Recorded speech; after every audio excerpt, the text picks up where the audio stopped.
Arunagirinadar was the great Tamil poet saint of the 15th century, the creator of the Tiruppugal, which is a harmonious blend of devotion and literary skill. It is believed that the first 6 words of this song were given to him by Lord Muruga himself.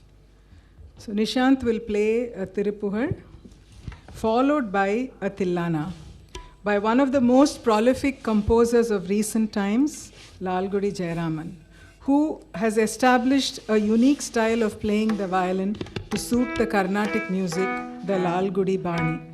His Tillanas are a delight to musicians and dancers alike, as they show a magical combination of melody and rhythmic intricacies. Tiruppugal followed by a Tillana in Mohana Kalyani.